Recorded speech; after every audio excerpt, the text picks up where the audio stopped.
Bienvenue Actu Plus 221 télé bi xew ci jamono bi yëngal réew mi ci information yu leer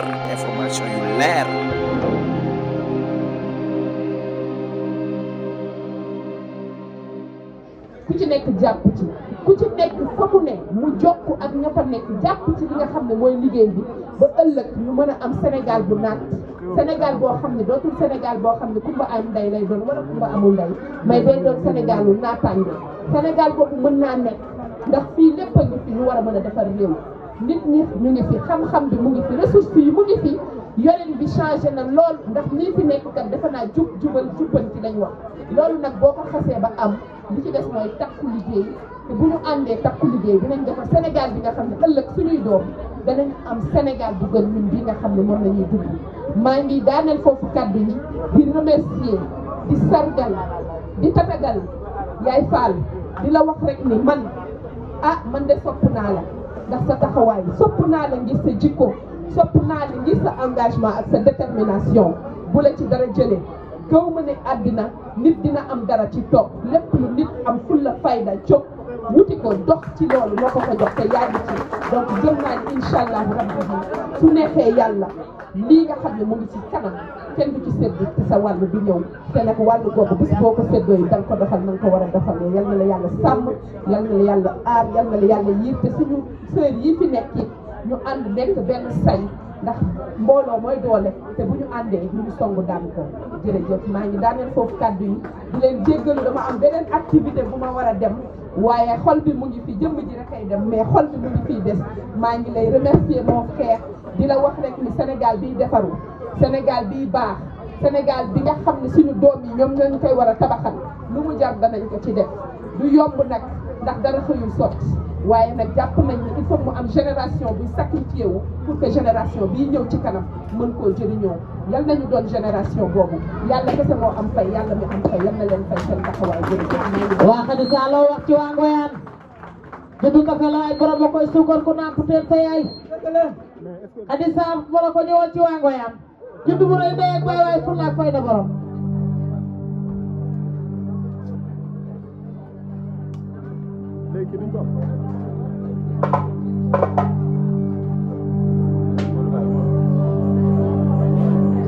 Merci encore une fois. Maye mari Sadio yi Sadio mari dama ne bëgg yëg moo koy fay te wuli Yaay Fall comme man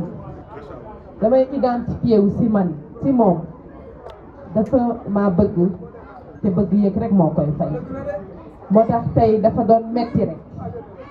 day xat rek activité yi day bari rek waaye su ma doon bàyyi dinaa bàyyi yëpp suuf bii ndax yow mi yaa ma ko def maa ngi nuyu ñi ma fi fekk sama yaay yi di jiital ci nuyoo bi sama frère sama collègue maire monsieur le maire Aboubacar Jamil Sané bi nga xam ne c'est le maire des Parcelles Assainies su ma ko nuyoo nuyu naa tous les Parcelles Assainies ndax Golf ak Parcelles li may wax benn commune la benn territoire la parce que ñi dëkk Parcelles seeni mbokk ñu ngi Golf ñi dëkk Golf seeni mbokk ñu ngi Parcelles donc ci biir Golf am naa 6 unités yoo xam ne ñoom ñooy unité 1 ba 6 des Parcelles Assainies kon loolu rek wane na ni ñaari communes yi benn la te Jamil ak man maay Jamil mooy man di leen wax rek ni lii tey am Yaay Fall woote ko li mu njëkk a wax mooy Sénégal ndax Sénégal moo ñu boole Sénégal bam ñu boolee nag ku ci nekk dafa am fu mu la féetale ñii mu féetale leen ci gox ñii mu féetale leen ci responsabilité ku ci nekk rek nga nekk ci li nga nekk war cee bay sa waar te mën naa ne moom mii kat ci li ko yàlla sédd ci wërsëgam ci xarañteem ci yéeneem mu ngi ciy sédd Sénégal ndax ma ngi jóg di liggéey di dox ngir lu jëmale Sénégal kanam kon yàlla la ko yàlla fay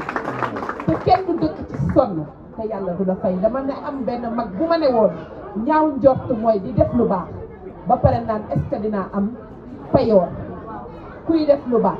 yàlla dalay fay lu baax te incha allahu rabbi yi man de gëm naa ni lii nga xam ne yaa ngi koy liggéey te xaaroo ci dara da nga koy def ndax gëm-gëm def ko ngir fulla def ko ngir fayda def ko ngir Sénégal yàlla da koy fay loolu moom aw ma ci lenn lu ma ciy tiit te maa ngi lay dénk yàlla di wax rek ni bés bii dañ ko war di multiplier ndax nag Sénégal li nga xam ne ñun moom la ñu wootee muy agenda bi nga xam ne mooy transformer Sénégal dafa jaadu sénégalais yi xam ko ndax loo xamul rek doo mën a dox jëm ci loolu ndax agenda bi li mu wax dafa leer naññ nan la ñu mën a def ba sénégalais yi dellu moomaat seen réew parce que Sénégal li fi amoon mooy lépp li nga xam ne meññeef la koom la lépp luy jóge ci suñu réew rek boo xoolee ñan ñoo ko séddoo sénégalais yi téyewuñ ko donc loolu moo tax tey ku ci nekk ci ñun war na comprendre nan la ñu mën a def ba lii nga xam ne mooy agenda national de transformation ku ne mën cee jouer sa rôle bay ci sa waar rawatina ñi nga xam ne dama koy wax toujours ñun ñooy jigéen ñi lépp ci ñun lay tàmbalee lépp ci ñun lay dal waaye yëpp it ci ñun lay jeexee ndax boo nee kër yi ku ko yor ñun la jigéen ñi boo nee njaboot gi ku ko yor góor ñi naam ñu ngi ciy bay seen waar waaye su méttee ci ñun lay dal boo nee tey jii baax na ñu ne ana ndeyam kon nag ñun yàlla moo ñu séddee li ñu séddee muy lu baax ci ñun lay jaar lu defaru ci ñun lay jaar kon Sénégal bu waree defar ala kulli aal ci ñun lay jaar te loolu leer nañu nañ kon nag damay ñaax sama moroomu jigéen ñi sama mbokku jigéen ñi di leen wax rek ni développement du loo xam ne dafay xëy rek tànn mais day nekk loo xam ne dañ koy togg ba muy baar su paree ñu sóor su paree ñu xool ndax ñor na ñu mottali ba mu pare ñu yàq. Bienvenue Actu Plus 221 télé bi xew ci jamono bi yëngal réew mi ci information yu leer